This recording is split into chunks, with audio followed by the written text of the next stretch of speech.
past 7 o'clock. Yeah, We have business. I'm waiting for all of this. It being the appointed hour plus, I will call, if we're recording, Not yet. It's Recording in progress. I will call this meeting of the Grafton Planning Board for Monday, February 9th, 2026 to order. We have no members on Zoom, so we don't need to do a roll call. So we can jump right in. The first item is a joint meeting with the Economic Development Committee. And be good if they could get up here with us.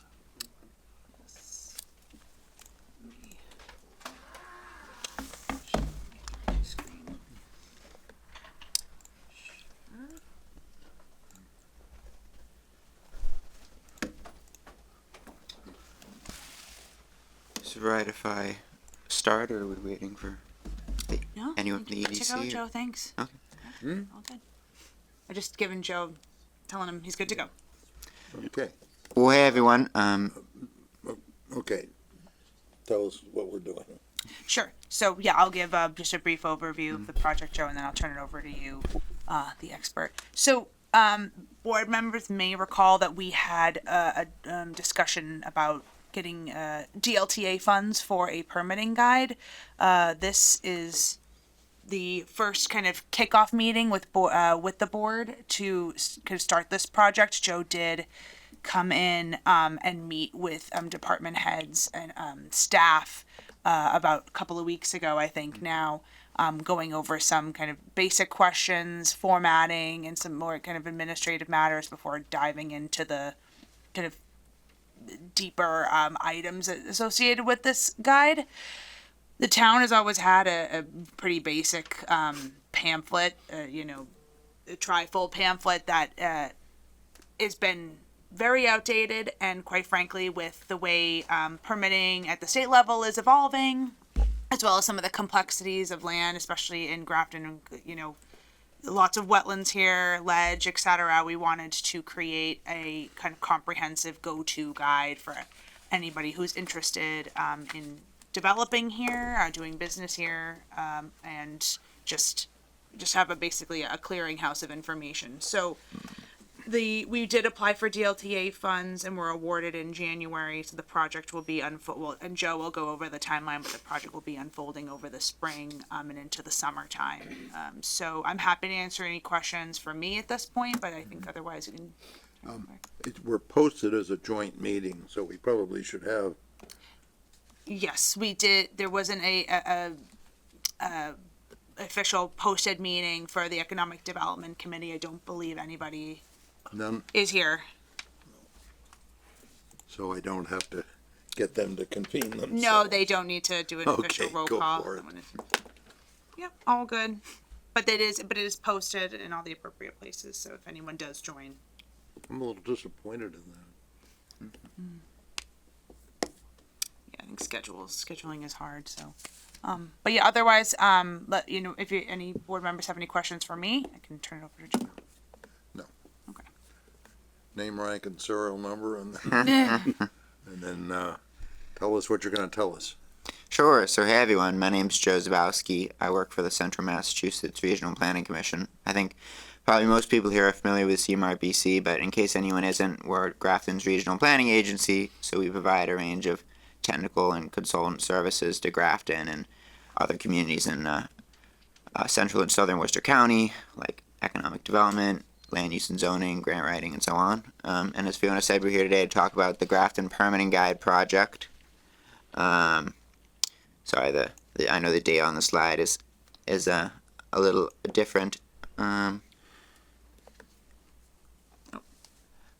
if you could flip to the background Yes, sorry. slide. Thank you. So just a little background on this project.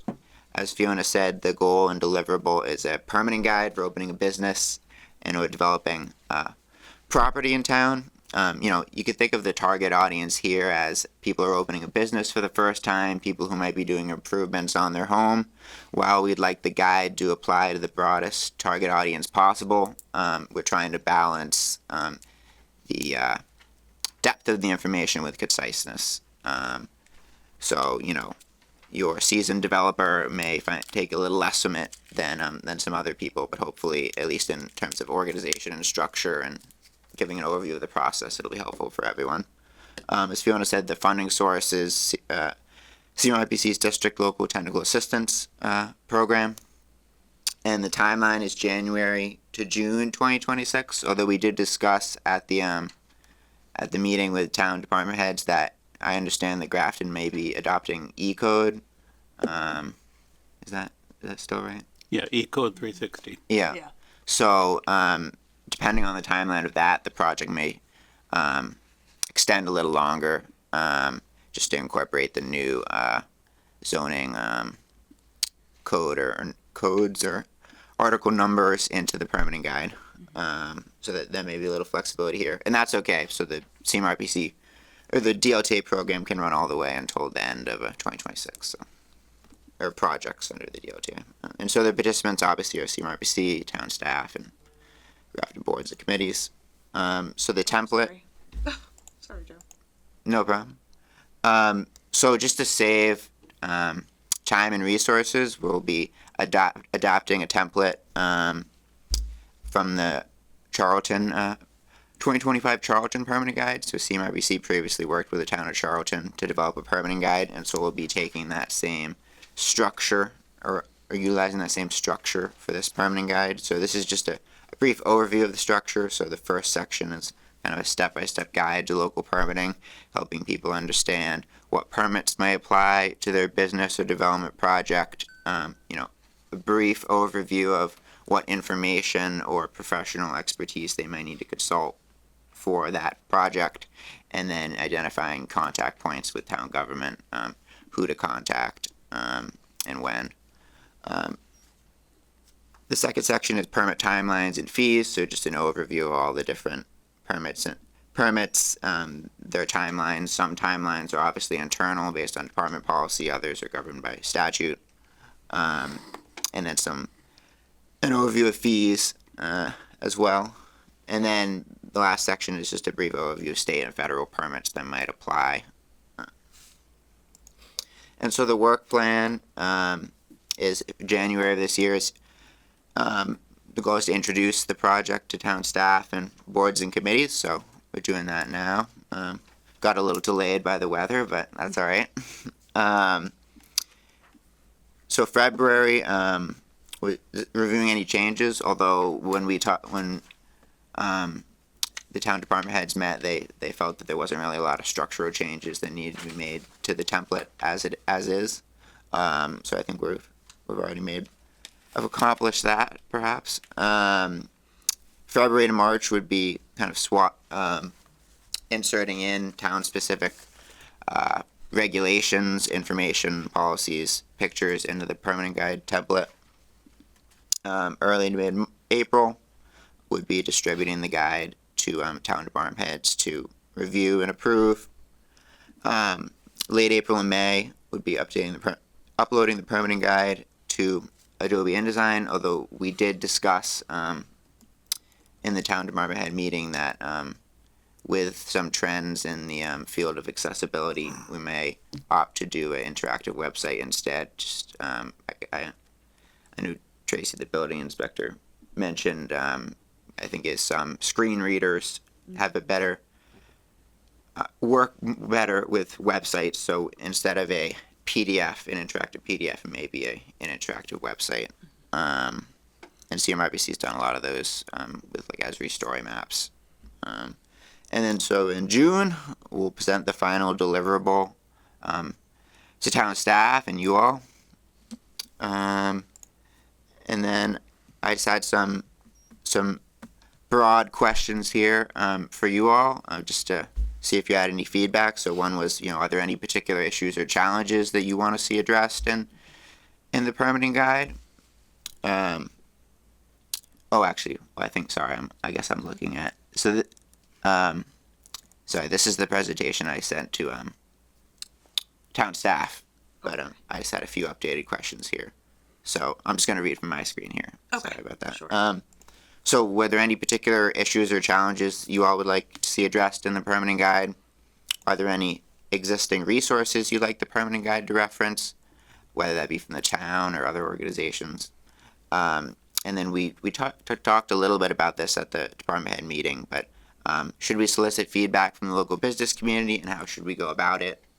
You know, what format should we solicit feedback in? Do you all have any thoughts there? Besides that, that's all I have. So I'll also take any general questions you have about the project now. Questions? I would just say, in terms of feedback, if you can get people maybe that have recently gone through the process and say, like, what do they wish they knew at the beginning? Those could be good points to include in a guide like this. That's a good point. Yeah, definitely. Yeah. I'd say that, very closely related to that is, and maybe that's one angle on it, is that when we write this stuff, we all kind of know what we're talking about. And so getting feedback from people who would be reading this, not only, as Greg suggested, people who have recently gone through processes, but maybe some sort of a sample of people, slightly more generally, people who might be interested in reading this, but just to get some feedback. Does this tell me, what does this do? Does this answer my questions as best as something at this level can answer the questions? But yeah, definitely in some parts of the world, we call that getting user feedback. Yeah.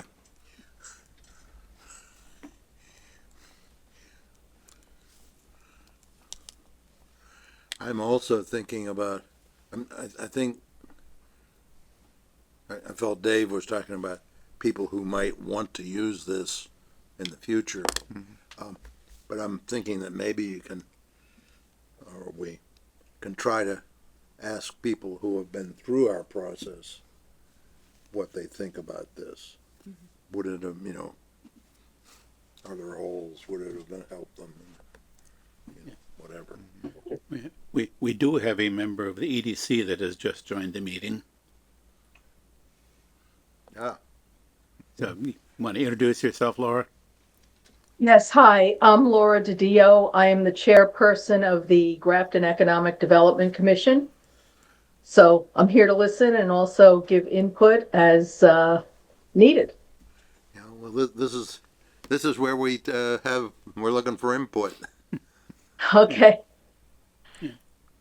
One question I have, I don't think I saw subdivisions covered in this. Is that something that we want to have covered, subdivisions in general, 40B projects in particular, or as one variation of subdivision review?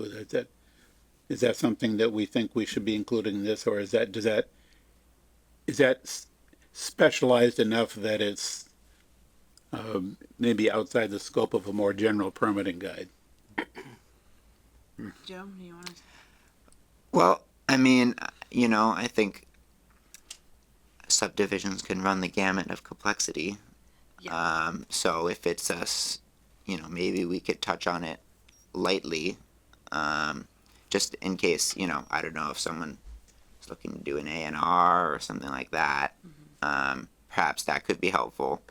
Going back to what I was saying earlier, a developer who's doing a subdivision of any complexity, I think could gain some benefit maybe from understanding the sequence of the process in Grafton, but I think they would probably be more experienced in permitting than the target audience of our guide, perhaps. Yeah, that was kind of one of the reasons I asked the question. Is it if the people who would typically need to know about subdivision development, good chance they already do. Right. You'd hope. So Dave, I might just, we could probably do like a reference to like 40, there's 40B handbook and things like that and great resources out there. We could do like a reference maybe in the document, but I wouldn't want to talk substantively about it, I don't think. Yeah, I wouldn't, Unless the board wants that. for who I think the target audience is for this, is that we would not want to go into any great depth on subdivision development. Even though, some aspects of subdivision development, ANRs and minor subdivisions are more likely to be potentially of interest to people who are not experienced in subdivision development. Yeah. I would think that this would be helpful, depending on how much we have in it or what we have in it. Might be a thing that on social media, when somebody says, why don't they not allow, or why don't they something, you say, go look in this guide. So you need, it would be good to at least see an outline of all the different, you got 40B, you got 40 X, Y, and Z. I don't know what they all are anymore, but what they are,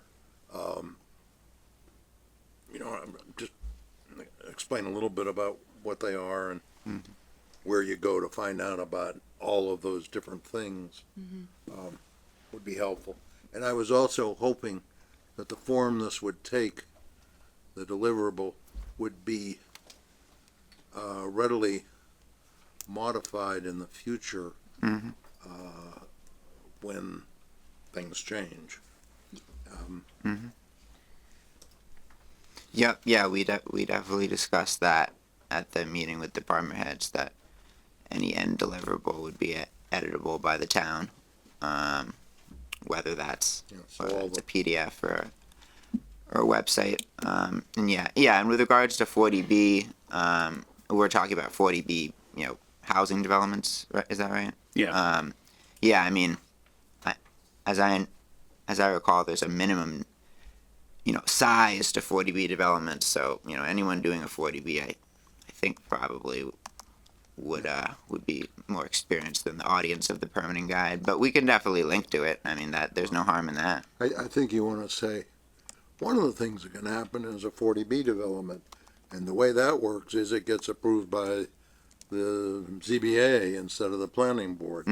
And there are these laws and whatever, so that when the person says, why is this happening on Facebook, you say, go, it's explained there. Hopefully this would be a fairly accessible thing to steer a lot of people to. Yeah, I think this looks like it's more of a guidebook than a detailed step by step for every possible permitting situation. Yeah. Just And I think that the intention is to help people understand the big picture and the steps, and then that way they can be a little more informed when they go talk with town staff, who can actually walk them through the more refined details. Because a lot of people aren't going to need to know those refined details by heart per se in their day to day. But if they understand the big picture, at least that can get them farther along in the process. like you can mention a topic here and point to, if you want to know more about this, here's where to look. And I hope we mention there's a process of the development meetings, The development teams, development team. yeah, that's a big, that should be a big kind of a key part of this is, What is it? And, in what circumstances might you want to be interested in it, and what do you do to get to it? And that'll probably be one of those things we'll have to edit one of these days. My thought would be, your target audience is, as you mentioned in your introduction, is the small business owners, homeowners, and developers. It's a very broad and very diverse group that you're looking at there. So you have to make sure when you're using the jargon that we've been using in the last 5 minutes, that a lot of the people that are going to be looking at it to learn about where to permit, make sure you're thoughtful on them reading it. Definitely. Yeah, actually, to that end, if I could just ask, so the Charlton one, it sort of has their guide is sort of trying to talk to all three audiences at once, which I think might be sort of confusing. You know, like it says, like skip this page if you're not applying for a business, skip this page if you're not applying, you know, so on and so forth. Does it have to just be one, or is it possible to make sort of one per audience? Obviously, there'll be some overlap, but Yeah, well, I think the thought behind that was, you know, in Charlton, the guide was, you know, really focused on businesses and development. You know, I think there's some use that residents could find in the guide, and I think the thought was, you know, a lot of people opening a business does overlap with property development. Even if it isn't constructing a new building, you might have to re-outfit the existing systems in your building and get a building permit for that, which a lot of people might not know going into opening a business. So I think that's why we chose to go along and group them all together. And that's why we also, you know, tried to identify up front, you know, you could skip this section if it doesn't apply to you. But you know, I mean, we can consider that, but I do think there's a lot of overlap, at least at the level of detail we're going into right now. I guess I should clarify, you know,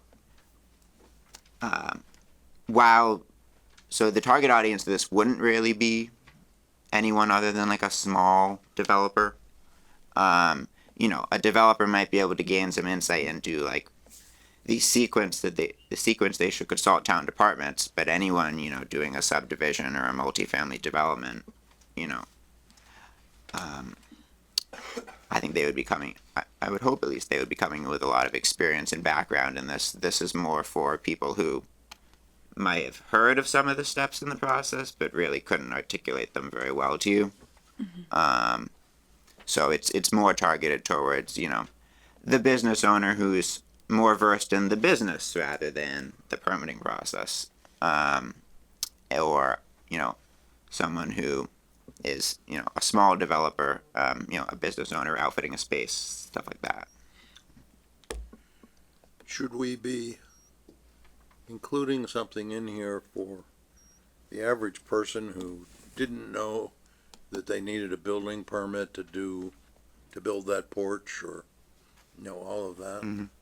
Yeah, so I mean, in the Charlton permitting guide, the building permit section has an overview of these are all the hypothetical projects, or a sampling of hypothetical projects that could apply to building permits. So I think it does a pretty good job of covering the bases. You know, it's probably not everything.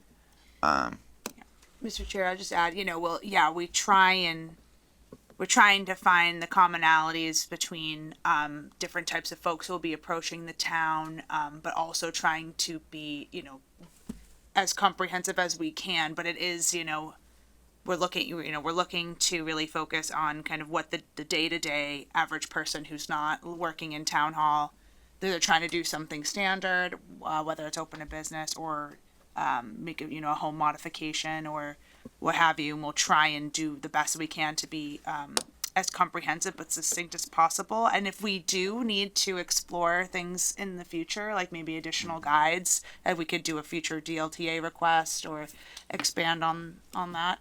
That's definitely possible. Mm-hmm.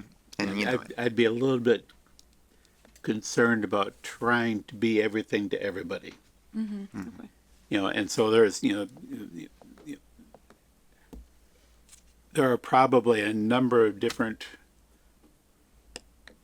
I'm not even sure how exactly it is, a number of different development related topics that various people might be interested in, from, you know, just people who don't know anything about permitting and developing to people who want to consider doing some type of development kind of within the scope of what the Charlton Guide kind of covers.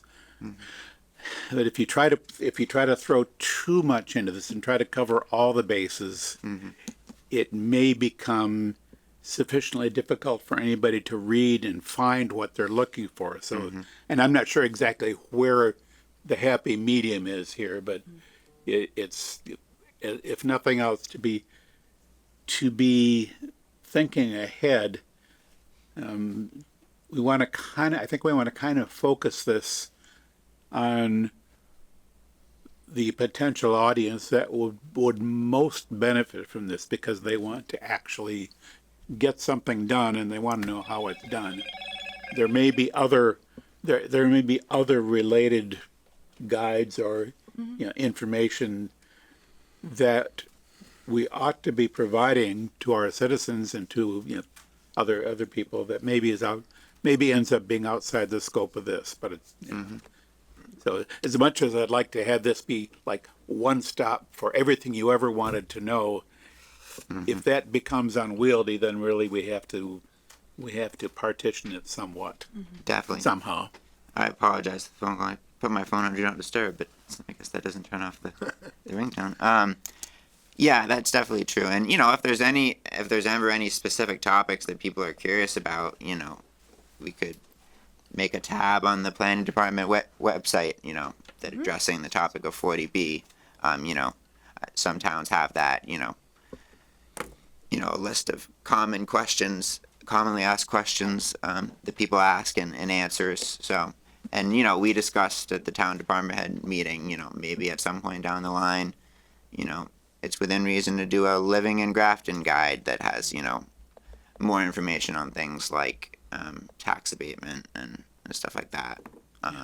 But yeah, I think you're right in that, the permitting guide can't be everything, because, then we get down the slippery slope that is the complexity of permitting. So I see Laura has her hand up. Go. Yes, hi, thank you. And apologies in advance if this is a bit orthogonal to the discussion at hand, but perhaps one thing that would be helpful, and I don't know if we have this, is an FAQ sheet on the permitting department and, page on the town's website, and also with an addendum on there on what's new for 2026, or what's new and has changed. There's a lot of interest in Grafton, from both residents and people who might want to open up, small home businesses and things like that. And we can't naturally assume that they would know all of these things. And a lot of times people want hand-holding and, point them in the right direction. So if some of this, if we had such a thing, an FAQ, and what's new and what's different, that might be very helpful. I know that we have also in recent months said, hey, Grafton is committed to making it easy to do business here in Grafton. And that's certainly something that's worth highlighting. So how do we make it easy for you to do business? Here are the resources we have. And it doesn't have to be War and Peace. You do an outline, bullet, bullet, bullet, Here are the basic facts. For more info, go here, or, see this person, etc. Okay. Are we in good shape here? No more hands? Joe, did you have any other questions? no, I think that was all on my end. If you have any other questions or comments for me, feel free to reach out. My contact info is, well, I'm not still in the slide anymore, but Fiona has my contact info if you want to reach me. Good. Yeah. Thank you. Thank you. I appreciate the time. Thanks to the committee, or is it a commission or a committee? It's a committee on my agenda. Sometimes it's a commission. Thanks. Okay. Thank you, Joe. Thank you. I'm going to bet that this is going to go quickly. The agenda says public input at this point. This is where if somebody has something to talk to us about within our purview, which isn't otherwise on the agenda tonight, this is your chance. Raise your hand in the room or on the web. Nobody. Moving on. All right. I understand that I should hold off on 3A and 3B.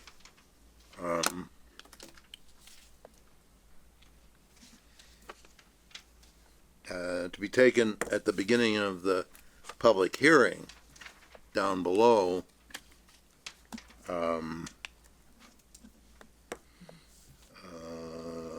If the joint does not run public input, yes, I've just done that. All right. This, having canceled the meeting, having had to cancel the meeting 2 weeks ago, has created this whole, don't even ask. All right. Now, let's see. We have a request for, a continuance of the hearing we were supposed to hold last time to this time. That's on, item, that's on, 124. 124 Westboro Road. Does anyone? I guess, as a formality, I move that the board accept the applicant's written request to continue the hearing to Monday, February 9th, 2026 at 7:30 PM. Second. Moved and seconded. Any discussion? Hearing none. All in favor? Aye. Opposed? So voted. All right, that takes care of that request. What am I? Number 2. Explain it. Request for inclusion in the exhibits. Oh. Request for inclusion in the exhibits. Conference. Oh. Continuance Had request the was included in applicant. Oh, all the right. exhibits. Well, it goes in the exhibits, I don't see what, to a, to in general cover, yeah. Oh. We did that, Yeah, we've done the continuance. we did that. Yes, I guess. All right. There's a request to, waive peer review on In the action. on action, item A, 7, I guess that's 7A. That's 3A now. Oh, 3A, action item, yes. Now. Vote on peer review request. We voted, That can- vote on it before the That can public be done. hearing opens. Yes, you can vote on that now. As a standard action item. I move that the board grant the applicant's requested waiver of the peer review for this project. The project at 124 Westboro Road. Second. Moved and seconded, discussion, Mr. Chair, yes. I just clarify that the written request is in the exhibits in the application package for, just for the public and the board's edification. Discussion. Hearing none, all in favor? Aye. Aye, opposed, so voted. Now we're ready for item 7A. The special permit and site plan approval for 124 Westboro Road. Okay, pursuant to sections 1.5.7, 1.3.3, and 5.9 of the Town of Grafton zoning bylaws, the planning board will hold a public hearing on Monday, January 26th, 2026, commencing at 7:30 PM in the conference room A at the Grafton Memorial Municipal Center, 30 Providence Road, Grafton, Massachusetts, to consider the application for a special permit and site plan approval for a common driveway to serve two industrial buildings proposed on subsequently divided, to subsequently divide the land parcel with a separate lot for each building on property located at 124 Westboro Road, shown as Grafton Assessor's Map 12, Lot 1B. Said property is located in an office light industrial OLI Chapter 43D Priority Development Overlay District PDSOD and Campus Development Overlay CDO Zoning District. The applicant owner is Westboro Road Property Owner LLC. A copy of the application plan is available for public inspection at the Grafton Planning Department during regular business hours or on the Town of Grafton website at www.grafton-ma.gov on the Planning Department and Development Projects webpage. Good. Okay, so I will be quick. I'm going to give some board members may be familiar with this project. It wasn't that long ago that Haley was before you in 2023 for the approval of a major industrial complex for the two 100,000 square foot buildings that you're seeing on the plan here. They are now proposing to subdivide the lot. In order to do so, they need to get procedural approval and establish legal access through a common driveway. So nothing is really changing other than subdividing the lots into lots 1 and 2. The original plan set that was approved by the board was entered into the exhibits for this application. There was a little back and forth, a bit correspondence with fire, but they had no concerns after getting some final clarification. Drainage, utilities, and overall site work, earth removal, etc., will be the same. So, I have a lot, a overview outlined in my memo, but I won't regurgitate that. So I'll probably have the applicant take over. Thank you, Fiona. Thank you, Mr. Chairman and members of the board. For the record, my name is Haley Palazzola. I'm with Westboro Road property owner, the owner and applicant of the application this evening for special permit and site plan approval. I'm joined by Andrew Steiner, civil engineer of Bowler Engineering, and attorney Jason Tallerman, a partner at Mead, Tallerman and Costa.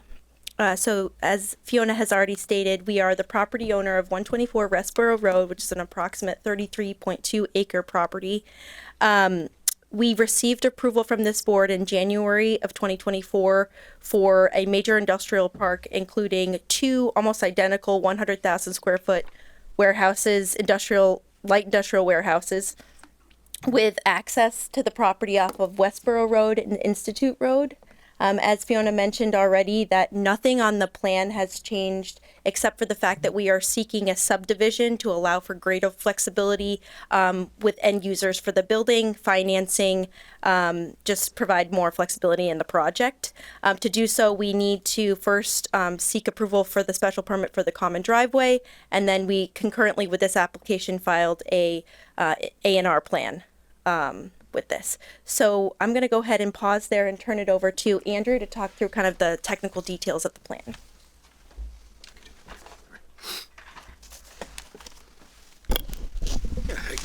Good evening. My name's Andrew Steiner with Bowler.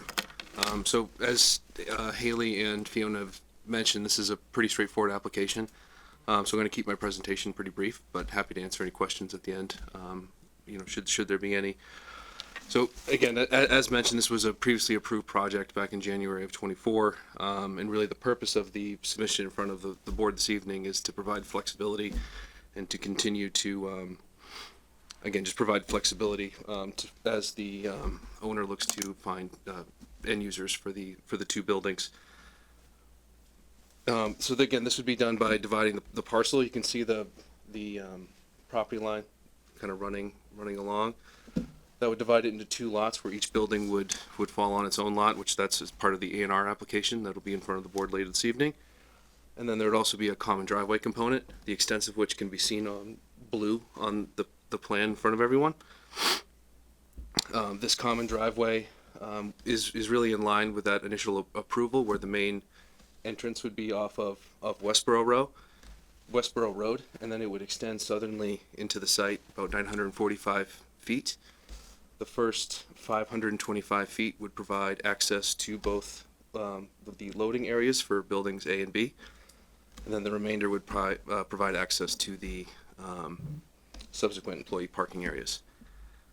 So again, as it's been stated, there really hasn't been anything that's changed since that initial submission. The site layout, the grading, the drainage patterns, the vehicular access, the access for emergency vehicles, all that's remained the same since the initial submission. And really, this is again just to provide flexibility for the owners. They're looking for end tenants. There are a handful of waivers, one of which was just voted upon, but the subdivision regulations specify a maximum length for a common driveway of 500 feet. We'd be seeking a waiver to increase that length to 945, which is again kind of based on the previous approval of the layout, and the common driveway really is kind of locked into that. And then there was also a waiver for, there's a stipulation in the zoning bylaw which has a 10-foot buffer in between lots. This is seeking waiver from that requirement, and which can be waived through the common driveway special permit process. So, you know, with that, I'm happy to answer any additional questions that there may be. Is the driveway still in the same place it was? Okay. And it's been long enough, I don't remember for sure. But I'm thinking that there's an access off of the side, Institute Road? Institute Road. Can you point out where it is? Yep, the access off Institute Road is in this location. Yeah, and part of that, I think, was to ensure the ability to flow better to both properties. Will this be done in such a way that is still that it's still available to the folks over on the right-hand side? So there's still access, you know, circulation throughout. Again, the common driveway would be more of like the legal way to kind of set where that driveway would be. But again, you could still have access through both lots. I seem to remember that was a point that we talked a fair amount about back then.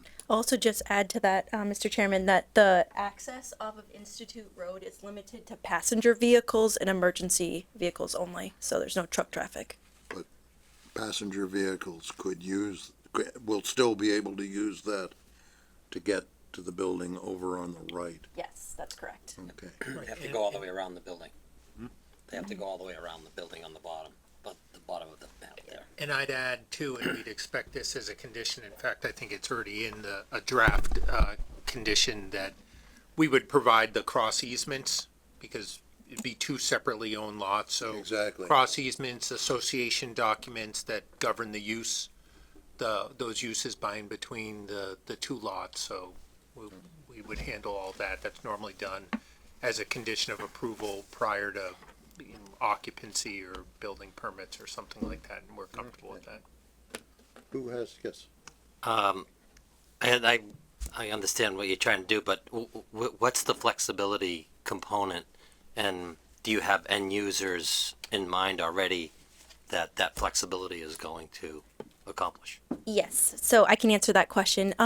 Flexibility in being able to phase the buildings, finance, and potentially sell the first building or second building. So we are in serious discussions with a potential user, owner, and occupant of this building here. This building is a 110-plus-year-old family-owned company that specializes in moving and storage needs for corporate companies.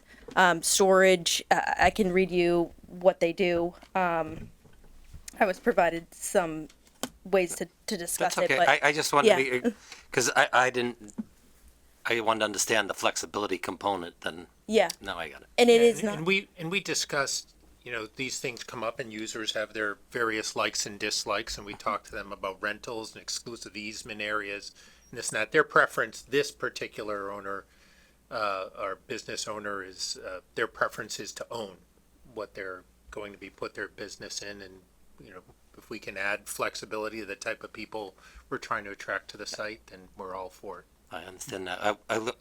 The way I took it is that you were looking to lease, not to sell the property, so that's why it makes a little difference. I appreciate that clarification. And the reason we haven't announced who it is it's not documented yet, so. It's totally fine. I just wanted to make sure I understood. It hasn't been cast in stone yet. It's There's- pretty contingent upon Yes, this happening. there is as of yet no firm commitment, but it's Correct. very close to it. Yes. Yeah, so as what this looks like to me is this allows the two buildings and the property that they sit on to be owned separately. Yes. That's kind of a key here. And to make that work, you need to do the A&R, so you have two separate lots. And to do that, to have adequate access, you need to take the existing driveway and have that formally designated as a common driveway. Correct. Correct. And that's really all we're trying to do here is, we have to call it a common driveway, so then you can split the lots, so then you can market each one separately. That's correct. Okay. Anybody else? My Anyone? question got answered. Go. No, my question got answered. I was gonna ask about cross easements and that got taken care of. Okay. Anyone else? Public? Internet? We have no hands on Zoom. No hands on Zoom. Is there anything more that we need to know? Can I, if I may, just because, assuming that we might be at a point where we can close the hearing, Fiona's already done a draft decision. A lot of it had redundancies with some of the prior decision, which is totally fine, and then there's some conditions in it that I think are appropriate for this. There was one condition that I just wanted to flag, and I'd be happy to work offline with the board and with Fiona. Condition number 18 talks about change in the traffic patterns, and it's a little more rigid than the existing condition, which was discussed a lot, which requires us to do a traffic study and monitoring program after we get to full occupancy, and allows some flexibility, but also allows the board to impose additional conditions there. And I think what I would prefer, rather than having something that is yet a little bit different, is just either repeating that, or it's already incorporated by reference through condition 8, but just making sure that they're consistent, because they don't quite match up.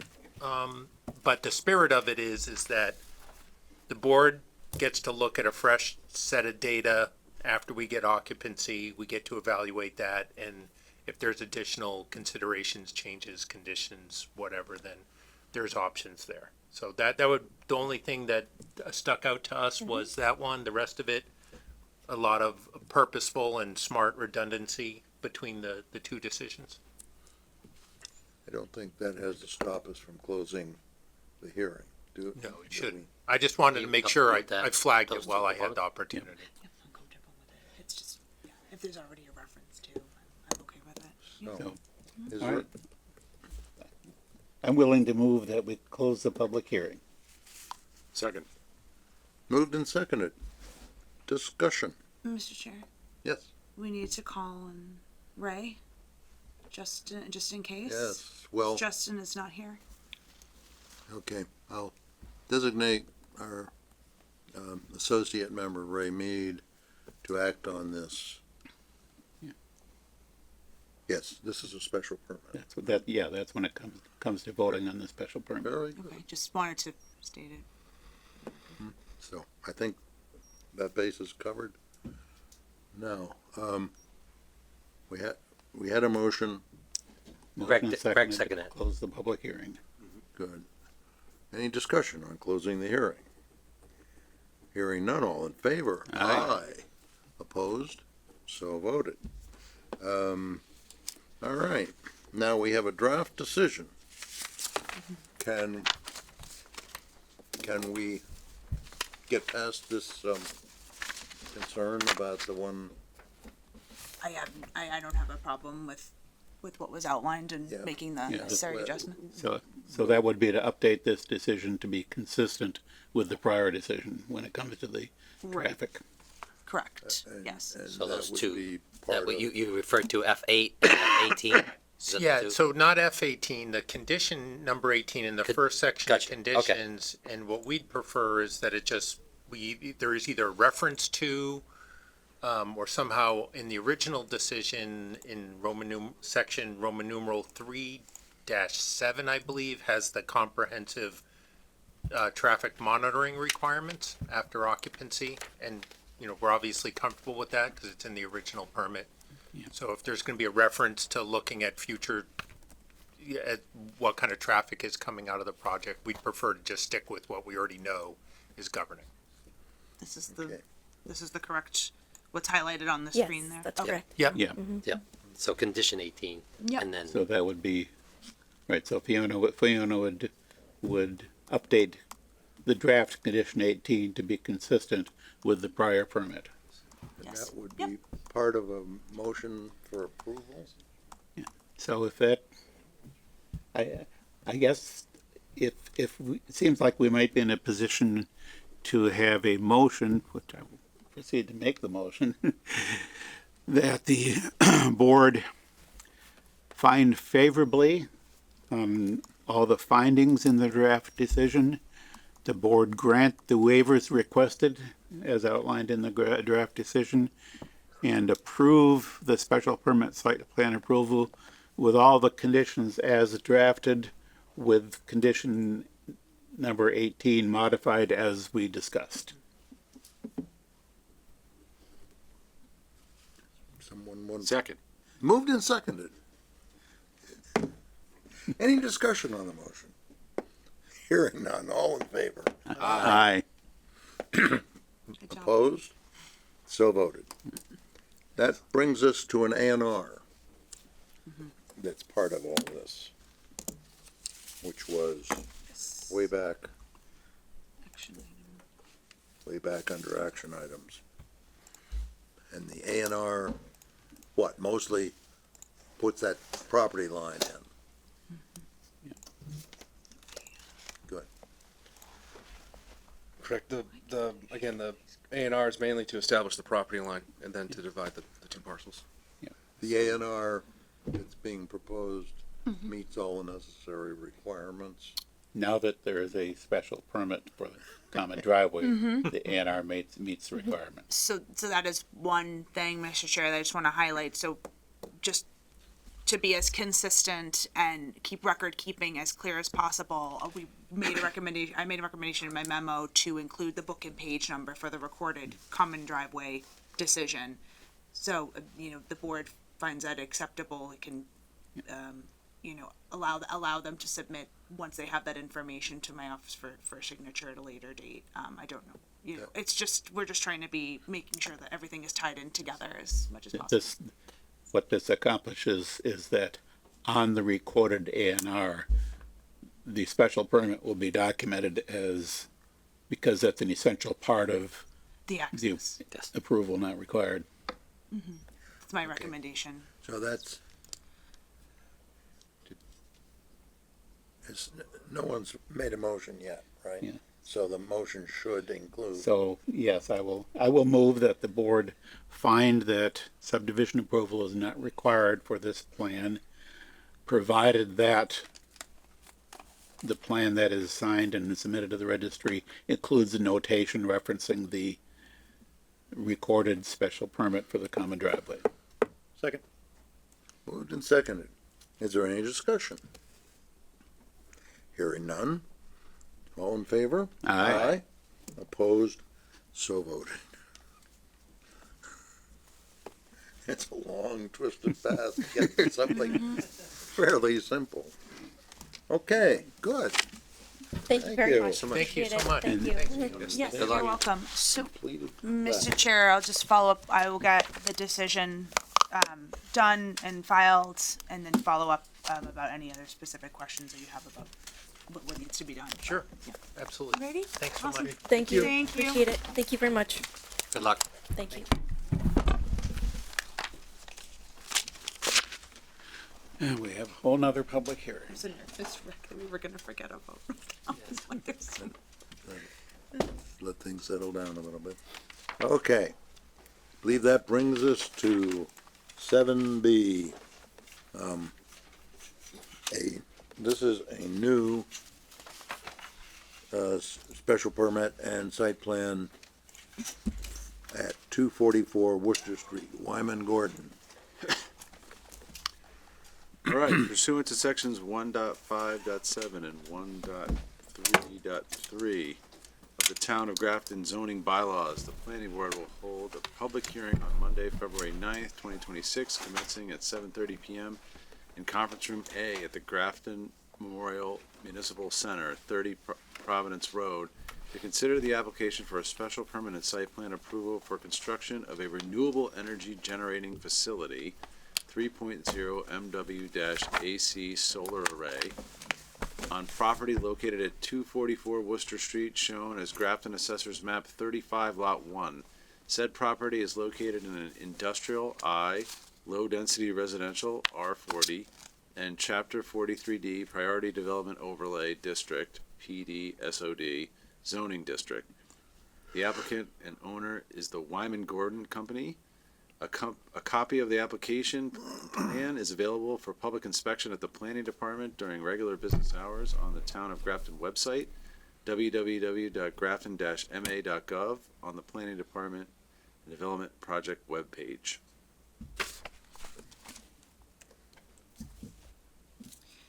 Just give a super quick overview and then I'll let you folks take it from there. So, as Greg just stated, the applicant is requesting to construct a ground-mounted solar array, separate from the existing power grid.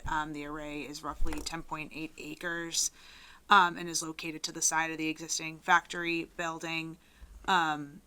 There's a variety of parts that are associated with this, including significant demolition of existing buildings and structures to make way for the array, obviously. I won't attempt to speak intelligently about solar panels. Please do. I'll leave. Please no, do. no. Yeah, so I'm going to leave that part to you folks. But just to summarize, there will be some wooded area removed, but overall, pervious surface will be increased. The base of the array will be grass / vegetation. There won't be any changes to the existing stormwater, which I know is typically something that the board is interested in as we review these types of applications. So with that, I'm happy to answer any questions. I do have in my memo a few questions outlined that obviously the applicant can respond to at a later date in writing or whatever the board sees fit. So with that, I just turn it over.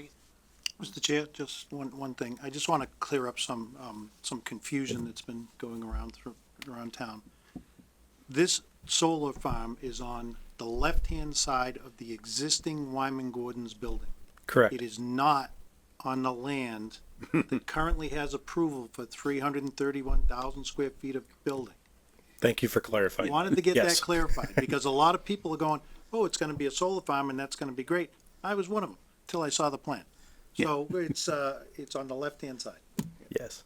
Okay. So thank you. Most of what's over there on the left-hand side, the map that shows up, I think in a presentation, helps me a lot more than that, the things we got before.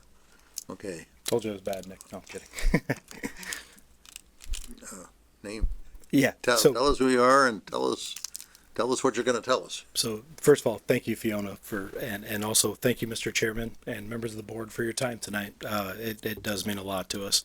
So my name's Adam Hartman. I'm a Senior Director of Renewable Development with TIMET, which is an affiliate of Wyman Gordon. We're all kind of part of the PCC umbrella. Joined here tonight by Nick Fasandola from Level Design, who's done, I'll give a brief overview and he'll kind of dive into the details. And then Ronnie Brooks, who's sitting back here as well, how long have you worked for Wyman Gordon?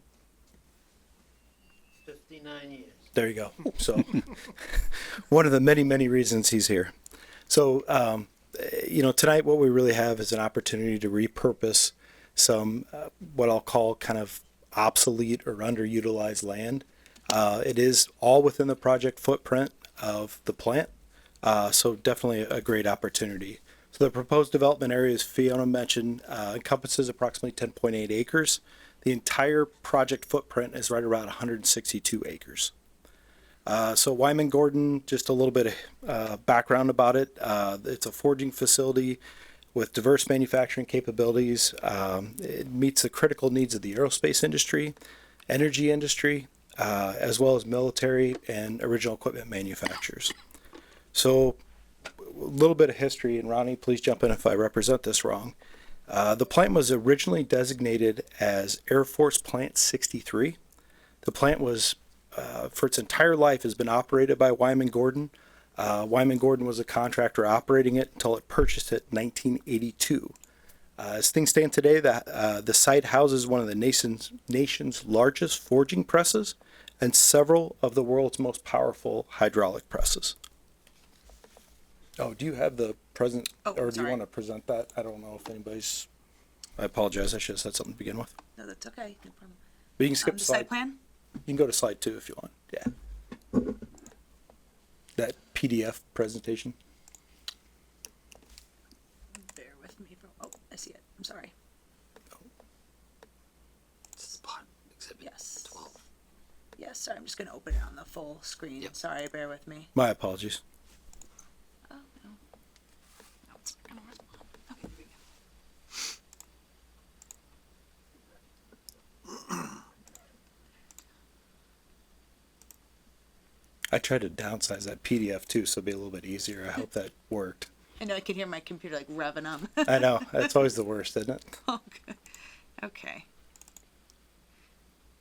Slide 2. Yeah, that's all right. Yeah, if that works. Sorry about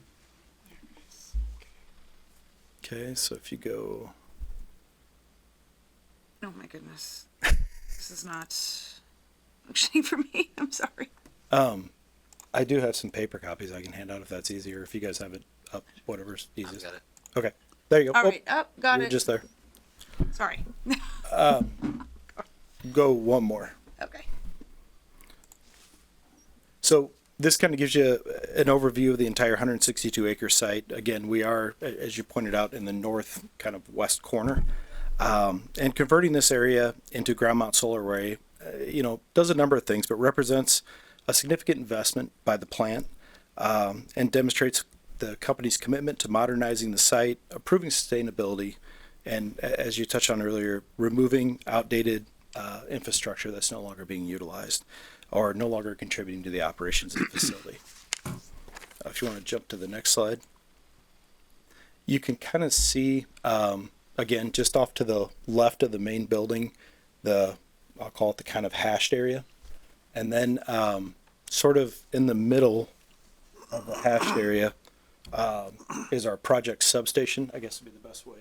If it's okay for me to do this, I won't draw in there. But the electrical substation is kind of right there in the middle, so it all kind of lines up all in one area to kind of make a lot of sense there. And just a few key points. If you want to go to the next slide. The project size, approximately 3 megawatts. It's kind of going to depend on the final iteration and kind of how everything fits, the size of modules and things like that. The project footprint, again, 10.8 acres approximately.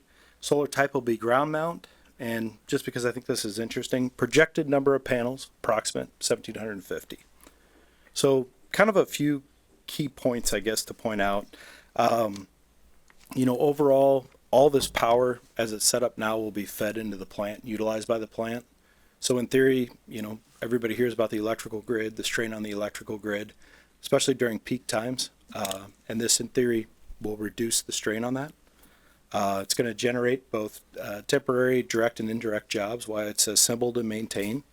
And as we touched on earlier, just kind of reinforces Wyman Gordon's long-term commitment to the facility and enables modernization of the aging infrastructure, just to kind of set us up for the future and positions us for future growth. With that, I'll turn it over to Nick, and when he gets done, we can answer any questions you guys have.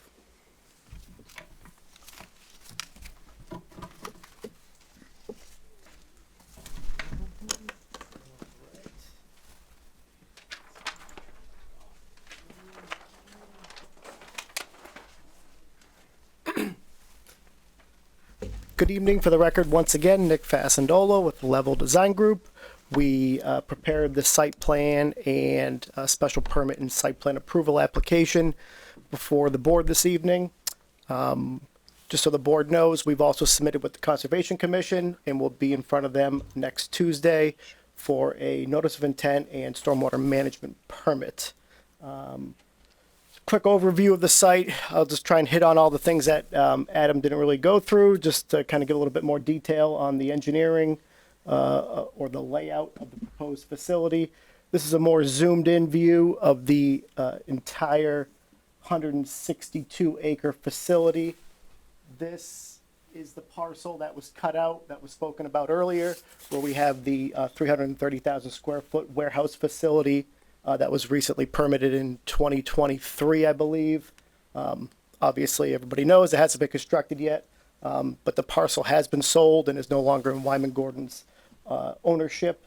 So we're still waiting to see. I think they're waiting for a final tenant on that before they move forward with construction. Access to the array area will be from the central driveway until the site in the front is constructed, and then all access to the array will be through the newly reconstructed east driveway that was part of the permit approval for the warehouse development. And then they'll come through around here and access the array from this area, and there's also an existing paved driveway which provides access around the building. So this is the 10.8 acre area. There's a variety of small buildings which are currently no longer in use by Wyman Gordon, some storage buildings, an old vent structure building located here, an old tank and pump houses that are no longer being utilized. All those structures will be raised and covered with loam and seed.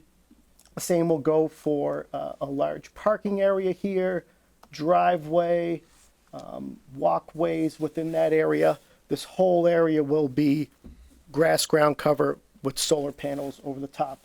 We will be constructing a access driveway as requested by the fire department. So the system is essentially broken up into two components. I'll call this the northern array, which is above the substation, the smaller component, and then we have the southern array down here. And there's an existing driveway that's going to remain in place that'll provide access to that existing substation. As we come around here, we did meet with the TRC committee, and the fire department did have some comments on this and requested that we provide at least a 10-foot wide driveway around the perimeter of the site. So as I previously stated, we have an existing paved driveway providing access up and down that area. And then we have a 10-foot wide proposed gravel driveway. And then I have another 4 feet clear on each side to provide a little extra space for them to maneuver any off-road vehicles that they would like to see come around the property. Other infrastructure in the area, there's a variety of stormwater outfalls for roof drains, and there's some small catch basins that end up discharging to a wetland. And we have Bonnie Brook, which runs through here. It's an intermittent stream that runs up through this portion of the site. There's an existing Town of Grafton water line easement that provides water service for the Creeper Hill neighborhood. That's going to remain intact. We're going to continue to provide access over that easement. We're not going to put any panels over it, and we're going to ensure that access is maintained over that easement. I don't believe there's a lot of maintenance work that occurs there, but if there is a break, we want to make sure that the town water department does have access to enter that area. So we've made sure to have our site fencing work around that existing easement. As it is a energy generating facility, it's required to have security fencing and safety fencing around the entire area of the array. Wyman Gordon's a secured facility, which is completely fenced in, so we'll be tying into existing fencing where we can, but along this area we'll have to provide some access gates along here, and we will then tie into existing fencing infrastructure which comes up along this way. you know, as the plans are quite detailed with, we have a demo plan kind of showing, and this is a more zoomed in view. This is the lower area of the property. So this is where the entryway is going to be. You can kind of see here, it's a 40 scale plan. This is the main parking area, which we're going to be removing. Existing buildings here, tank structure here, another existing building. All of that's going to go away. There's some old rail spurs we're going to remove. So really clean up the area as well as redevelop it for solar. Here. So this is the back side of the site, and you can kind of see here, this is the Bonnie Brook, the intermittent stream here. But we have some small buildings here, paved walkways, all that's going to be coming out, and we're going to be installing the solar facility.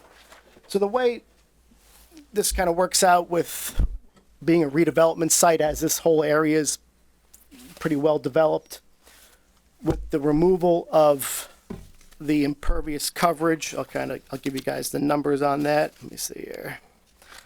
And the removal of the existing building. So we're removing about 19,387 square feet of buildings and an additional 47,148 square feet of impervious surfaces. Parking areas, driveways, walkways, things of that nature that no longer need to be there. With that net reduction in impervious coverage, we don't have any stormwater basins proposed because we're now infiltrating directly into the grass, and we don't have that increased peak rate of runoff. We did provide a stormwater management report which details all this in fine detail. I believe that's going to be reviewed through the town's peer review consultant. We haven't received any comments yet, so we anticipate those coming in from the town's consultant. But overall, stormwater management is very minimal here. Peak flows are managed from just a reduction in impervious coverage. And there's no new impervious coverage, so we don't have suspended solids. We don't have to do those additional steps where we have to treat and clean the water because there's no pave area here. We're essentially removing all that as we move forward. And just one thing I want to note, I've done a lot of solar fields in my day. This is the first larger one that's not a commercial facility, so this is going to be owned and operated directly by Wyman Gordon. They're going to use the power, so this isn't going to be a system that's interconnected to the grid where they're selling the power.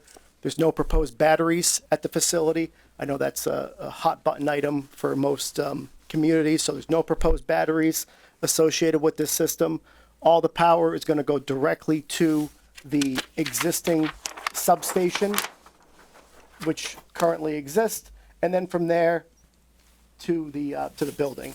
There'll be a small equipment pad which we're proposing in this area here. It's a little bit to the south. For that building, we're going to remove the building, but the concrete slab is going to remain part of a required environmental cap. There's been a lot of environmental work out here. The site's very clean for this type of use. We can't put housing here, but for solar, we have the green light to go ahead and do this type of work with the main consideration of this slab having to remain in place. So the structure will come down and this building slab will remain. So we're going to try and reutilize that to hold the inverters, the other type of electrical equipment that's required to operate the system. And then from here, there'll be a small conduit run that goes to the electrical substation. That's pretty much it for the required utility work here. There'll be some minor site grading, very minimal, just enough to kind of cut in this proposed gravel driveway. Other than that, it's a relatively flat site. It's all been previously worked and graded when the facility was originally built. We are doing some tree clearing. Kind of note that area. It's primarily in the lower array down through here. There's a good 2.5 acres of wooded area that will need to be cut and managed as part of the project, but, you know, with the removal of the pavement, there should be no increase in runoff from the site, so no stormwater implications from that. Also, given where the system is positioned, we haven't proposed any additional screening, as the site itself provides the screening for the facility based on its location. So let me just jump to that Yeah, sheet to kind here. of jump in, you've got, you know, the plant on one side, Yeah. you've got woods on another side, then you've got this proposed warehouse that really sits in front of it. So there should be no visual impact to the neighborhood, you know, along Worcester Street here. So as Adam said, this is a 2-story, million-square-foot plant right here, so that provides a lot of buffering for the facility here. You have a wooded area, then you have the New England Power Company transmission line area here, so there's no residential abutters in this area. To the north, you have the Boston Albany Railroad, and then you have a variety of industrial properties along Creeper Hill Road. And then, as we said, along the front, there's still going to be some wooded vegetation in this area here. And then once that warehouse facility goes in, I mean, I'm pretty sure no one's even going to know there's a solar field in the back here. So it should be very well screened. One other thing to point out too is we're not proposing clearing trees all the way over to the New England Power area. There will be some wooded area that's there. And the 2.5 acres of trees that we're talking about proposing to remove, I know the definition of tree is pretty contentious. I'm trying to be close to the mic. Oh, I'm sorry. I know the definition of tree is pretty contentious, but I would say Small growth. I mean, 6-inch almost trees. like shrubs. Scrub brush. Yeah, scrub brush is a great way to put it. And then, yeah, so, you know, we're going to work with the Conservation Commission. We're going to respect the no disturb buffer zones and everything that kind of goes along with that. So we have worked that into the proposed plan as well, and we'll coordinate with them. But yeah, we are going to, a lot of this area back here, there's pretty much no vegetation along this northern part. It's mostly down in this area. But I feel like I've rambled on long enough about the project, and I apologize for that. So we'll open it up to the board for any questions. Mr. Chair? Yes. So the electric substation, Mm-hmm. that's a new building, correct? No, this exists. It's That's an existing building that's gonna it's be- not a building. It's more of a just an area. Looks like it has all sorts of electrical So equipment there. I'll let the sorry. Panels that go into the building, Say that again. panels that go into the building, is that? Yeah, so what's there it's a electrical substation that's owned by the company. You've got a step-down transformer that's there that provides all the power service to it. Then you've got a series of breakers that are kind of towards the front. Yep. And that's what makes the feed into But you're not tying into that. more than likely we will. So, Wyman Gordon owns the substation. yeah. Yeah. So, But I'm not gonna commit to that yet, just because we've got a little bit more work to do study-wise. But we're never gonna produce more power than what, the facility is using. And in the event that we are, we would shut it down, and we've got some fail-safes in there to protect that. okay, the reason that I ask about that is noise. Substations usually generate a constant hum, especially if they're old, if they're from the forties. So the hum that you're typically hearing is the main power transformer, which I believe in this case is stepping it down from to the 113 or 138. I think it's 138, and it steps the power down. That's that hum that you're hearing. We're actually interconnecting on the other side of that. So we're already connecting on the low side, typically called the high side, low side of the transformer. We're already connecting on the low side, so it should not contribute to any sort of a humming noise. But the existing humming's still gonna be there. Yeah. Yeah, okay. Yeah. And So- just so for the record, the substation, it's been there for 50 years. No, but Oh, yeah, what yeah. he's Yeah. saying is with the trees gone, you know. Well, I didn't say anything about the trees, but The shrubs. now that you added it. Yeah, well, I mean, I'm just trying to be transparent. No, I'm just saying, you know, substations create the humming noise. What I don't wanna see is this humming noise to be increased based on you guys connecting the solar to that. And if you're gonna upgrade the entire substation, then it's gonna almost go away because the new systems don't hum as much. Yeah, so we're not. Again, that humming noise that you're hearing is typically that main power transformer.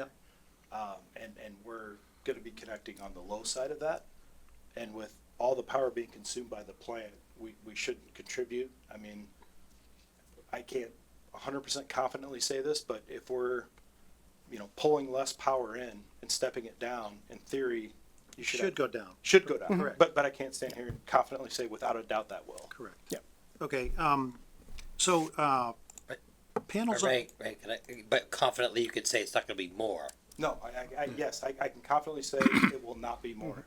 That was a horrible way to say that, but I can confidently say it will not be more. Before Ray gets on to something useful, Sorry, Ray. useful. I'm gonna ask something that isn't. Jeez, if I had feelings, I'd be offended. Yeah. The power, I'm an electrical engineer, or I was. Awesome. I'm curious, you're talking about 100 and some thousand volts, as the high side. Does that come from the street, or does that come like right off the high lines? It comes right off the highlight. It comes right off. Yeah. Yeah. Okay. But no, it's a little weird because it's considered distribution, but it's high voltage, and that probably means more to you than it does to me. But there's a series of lines that run through there, but that one is considered distribution because it directly feeds the plant. no, I'm an electronic engineer, not an electrical engineer. I think he is too. Yeah. I didn't spend a lot of time in power engineering in college. I spend as little as possible, but they wouldn't let me get. Never mind. So I have another question. So, I mean, I've seen the solar farms all over the place. Down south, there's hundreds and thousands of acres of those. Was the roof structure not adequate to put those on the roof? So, to be very direct and transparent and clear, we could not get comfortable with that roof structure and both the remaining life that's there, and overall just rooftop solar. I'll be honest with you, I think I made 6 trips out here with different engineers and different roofing contractors, and probably spent more time on that roof than I ever planned or wanted to. And I remember the last trip out there, I just kept looking out and looking at this piece of land and calling Ronnie, who was on the ground, saying, what are we doing? And I credit Ronnie for being the champion of pushing this of, why would we put it on the roof? Let's put it on the ground and utilize the ground that we're not utilizing currently. But very fair question. How does the power consumption of the plant compare against the maximum capacity of the array?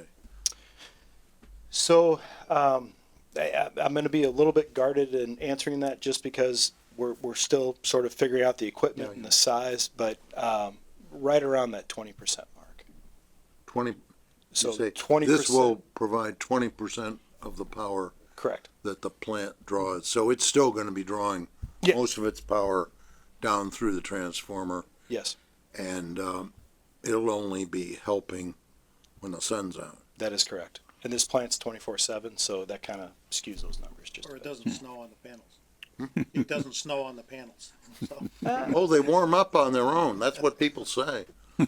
You don't want to look Please at don't my ask me roof. to answer that, but depending on how much snow you get, you still can get some production out of them. It just really depends. But there isn't any problem that you're going to be making more than you can absorb, because I would think that the workload in the plant varies a lot. It does. When you go on the low side, are you still, you're still in the window we're talking about? So back of the napkin math, and we're finalizing that now. So I want to stress that even when the plant's producing very little, we're still not at that 20%. So, and if we ever were, the way the switchgear and inverters are now, we can program it with logic to disengage it. So it'll be hooked into the grid in such a way that the solar will never feed power back into the grid. Correct. Because you know, the point is, it's gonna be making power. Anytime the sun is there, it's gonna make power. Correct. And the power's gonna go someplace. Well, yes and no. If you disengage the inverters, it'll actually kill it all the way out there. So you won't be technically producing power. I mean, in theory, you kind of are, but you're dissipating it right there. So. Okay, anything else, Ray? No, that was it. Okay, anybody else at this step? Oh, just quickly, the slab that you have to keep, why is that you have to keep it? There's some bad stuff underneath it that was capped in concrete. Yeah, that's not. Can't pull it out for environmental purposes. And then in the rest of the area, is there any kind of like testing or monitoring of what's being exposed by taking out the other buildings, or? We've done an environmental analysis on the buildings. There is some stuff there that has to be remediated, and that's kind of all part of the demolition process. But we're not just going out and tearing them down. There's things that have to be done to abate it responsibly. Do you remember, Ronnie? There's something. There's like a monitoring wells that clean. Yeah, but there's like a coating on the outside of one of the buildings that has to be removed. One of the buildings, it has a metal siding on it. At each seam, they put an asbestos glue when they built it. And that was prior to me coming, which so Yeah. 60 years old. Yeah. But we still blame Take Ronnie. each panel off one by one, clean them, and then dispose of them. Yeah, but a long time ago, they loved to use asbestos. Blame that We've on been the paying for that ever since. Yeah, right. Blame that on the Air Force, right? I mean, I remember the signs, government secure or whatever, They don't. used to say United States Air Force Systems Command Base number 63. But it said like, don't dare come in here or something like that. Yes. Those are still up. Those are still there. But just to kind of get back to your item, we will have oversight during construction for anything that's going to go out.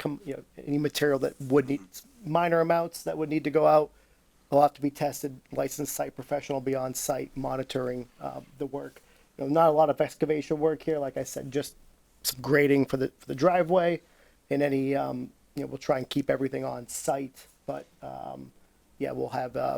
I believe it's GZA who did all the environmental remediation work in this area. They'll be out there keeping an eye on things. And one more thing to add is myself and the gentleman who wasn't able to be here tonight, Ryan Molson, came from PCC's owned by Berkshire Hathaway. We came from the renewable affiliate of them.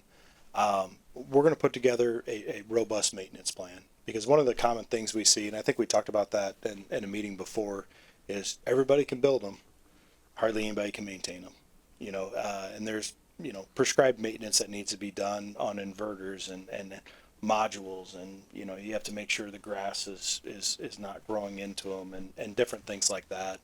And, we've modeled it out where, like an inverter design life is X number of years. We're going to have it set up where we come in and change it. So, I mean, we're truly here for the long haul. And eventually, one of the things we typically include when we approve a solar array is eventually, against the possibility that might eventually be decommissioned, we include some language in our permits regarding decommissioning. But yeah, that's just something you will take that into account. That's probably done pretty much everywhere. Yeah, very common. There are a few other sizable arrays in Grafton. Have you made any comparison, or can you give for people who are interested? Like, is this the biggest one, or that sort of thing? I mean, your standard ground-mounted facility, it's probably, I've done a handful of these throughout the state, around 5 megawatts, so they're probably 20-acre footprint, plus or minus. Depends on the configuration. If there's wetlands, they got to dance around, but you're probably 15 to 20 acres of panels, right? So we're floating around 10. So it's about half the size. I'd say we're in the middle. I mean, there's one down at the end of south end of George Hill Road that the power company, I think the power company itself owns. Yeah. And then there's one over at Tufts, and I'm not sure, there are some others that I think are smaller. I just, Flat Street. you know, it kind of,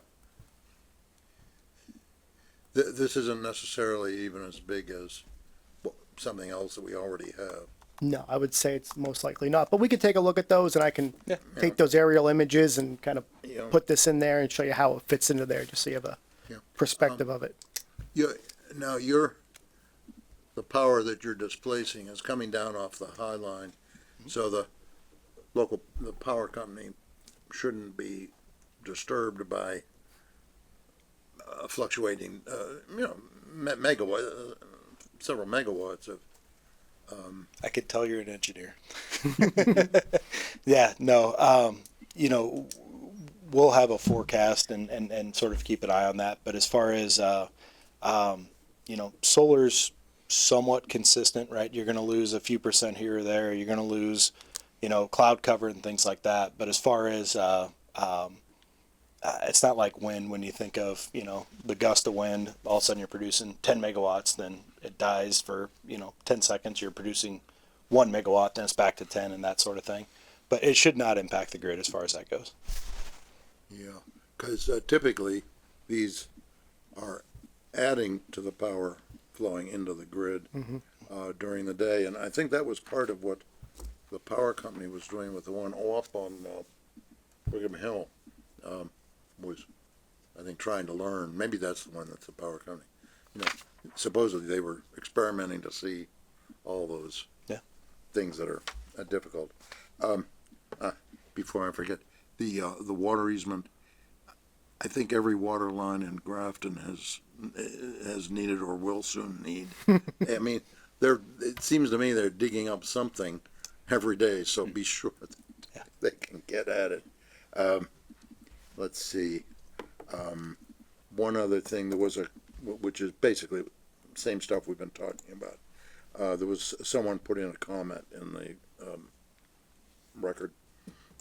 Who is benefiting from the energy produced by the solar panels? Is it Wyman Gordon or the surrounding residents in Grafton? So I think it's. I would answer that both ways, right? So the energy produced there is going directly into the plant. However, that's less energy that we're pulling from the grid, which helps strengthen the grid around the plant and you know, for the community. And he also asks, how is the plan approved? Is a vote conducted by the surrounding neighbors, or is it approved by the town? I'm gonna let you answer that one. I think the main approval, I mean, there's, who knows, the other folks, but primarily this is the approval that goes with it. Yeah. People don't get to vote. No, this board and the Conservation Commission. Yeah, and let's see. Oh, and the last thing is, peer review. We don't have the peer review yet, and I don't think we can close the hearing until we have the peer review and go through it. So, right. Might need to be a verbal request. Do we have anything else tonight that we want to do? I have nothing more. In that case, perhaps you'd like to ask for the hearing to be continued to. The next meeting is the 23rd. I will be here. Yeah. She has. There should be a form. It was left in the office, so we'll do it at a later date. But yes, Yeah. sorry about that. It's all good. I'll move that the board will grant the applicant's written request to be received as expeditiously as possible to continue this hearing to Monday, February 23rd at 7:30 p.m. Second. Moved and seconded. Discussion. Hearing none. All in favor? Aye. Opposed? So voted. Thank you, See gentlemen. in Thank you 2 very much weeks. for your time. Thank you. Natalia should have sent it via email, the continuance request, just so you know. Okay. I will take a look for that. Thanks. Now that needs, We just need to fill it out. takes care of Yeah, that. just put the 23rd. I'll take it from there. Thank you. Now, discussion items, right? Subdivision rules and regs. Actually, 3C. Hmm? We need to do 3C as well. Did we, Vote to oh, approve the the, annual report. I'm sorry. 3C, the annual report. I looked at it. There's an amazing amount in it.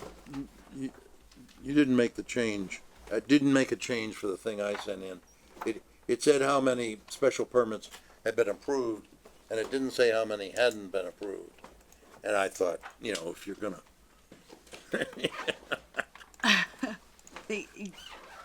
Natalia, did you, thought there was something that, So there It was were zero, no right? denied ones, so therefore that was not included.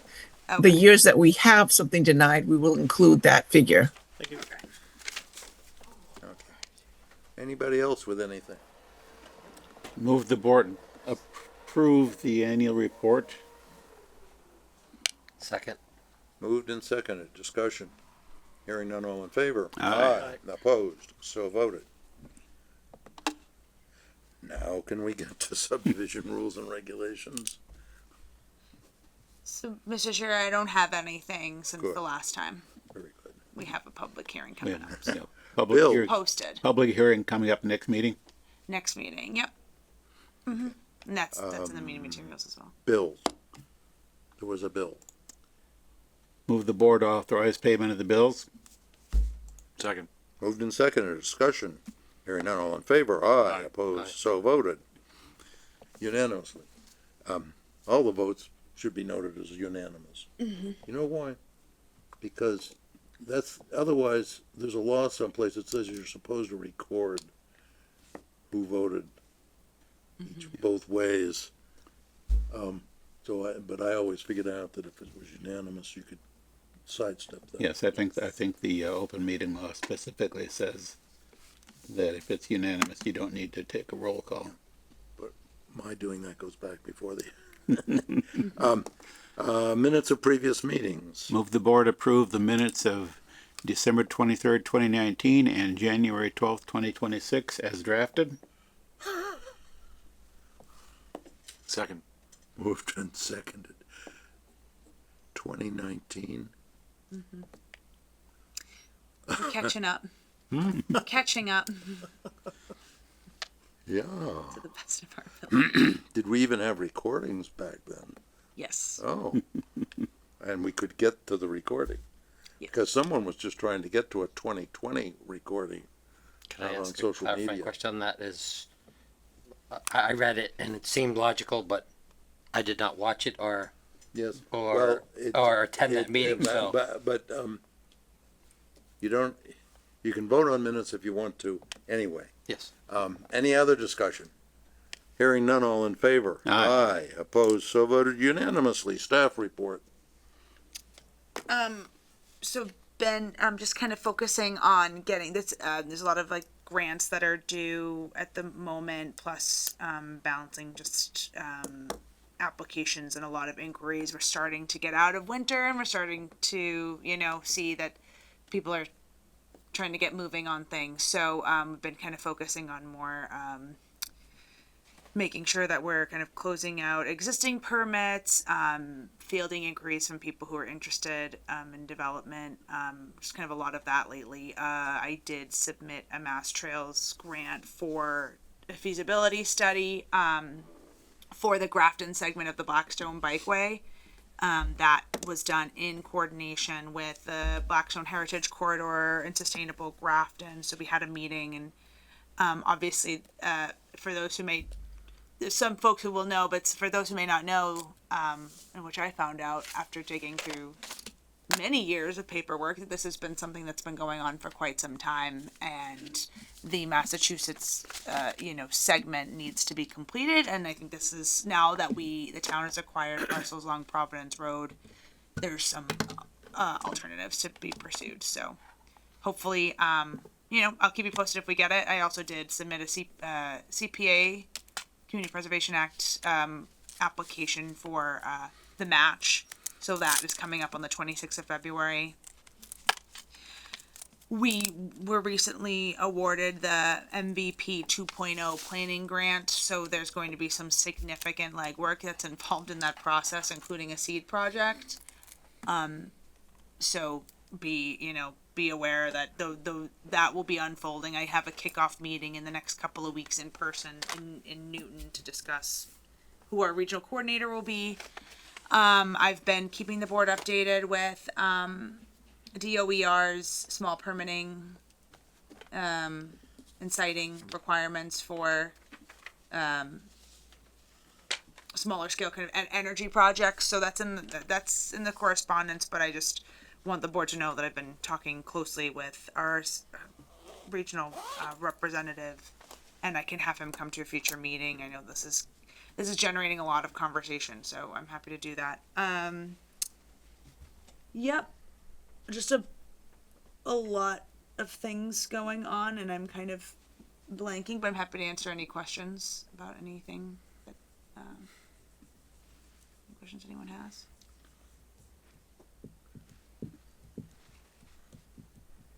I hesitate to ask, with all the budget stuff going on, is there anything that we have concerns about, like what might happen with the budget? We are obviously with newer positions like the joint planning and conservation admin position, like that would be something that would go away if the override was which is a bummer, but it does make sense. So Okay. yeah, Because there's been some interest in the subject out there on social media, yes. Yes. if you want to call it interest. Okay. Correspondence. Anything? Apparently not. Under planning board representatives on town committees and CMRPC, the CMMPO micro projects program application. So, Mr. Chair, so we were approached by CMRPC and Mass Bike if we were interested in applying for a grant program. It's called the Micro Grants Program. It's small awards for first and last mile projects. It's usually kind of lighter lift items. Mass Bike does a lot of educational workshops, group rides, like events to spread awareness about multimodal transportation. And as well as ways that communities can improve, etc. We have a bike plan in town. We've made very little progress in implementing the recommendations of the bike plan besides bike lanes on 122 Main Street. So we want to improve in this area, and we thought it was a worthwhile endeavor. We did apply for similar to the Mass Trails grant, a CPA funding request for the match. So hopefully that we'll see what that's being taken up on the 26th as well. But the overall request is for $7,000. We're proposing to do events more or less, and education. And again, as I mentioned, there's going to be group rides. The final program hasn't been established because we need to figure out how much funding we'll be able to work with if we get the micro project grant or not. So right now it's being proposed in the application to at least 3 events. And there was a very similar program that was spearheaded in Worcester by Mass Bike, and this is closely aligning with that. So the application's been submitted. So Okay. Does anyone have anything as planning board representatives on town committees and or CMRPC?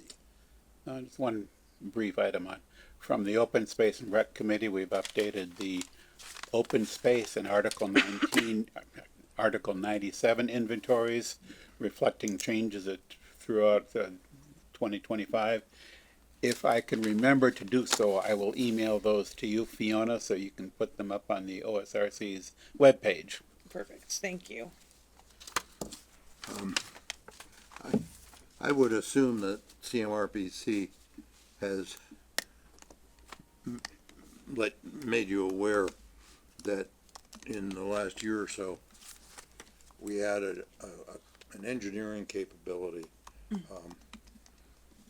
Someone who was representative from Shrewsbury, the highway, I think it was the highway director, in Shrewsbury, who'd been the delegate to CMRPC. Now he's working for CMRPC, and the idea is that he and others can give help to towns that need help pulling together things that they need to do. We have some pretty good resources, so I'm not sure that it comes down to us, but I've not mentioned that before. Okay. Anybody, anything else? Move to adjourn. Second.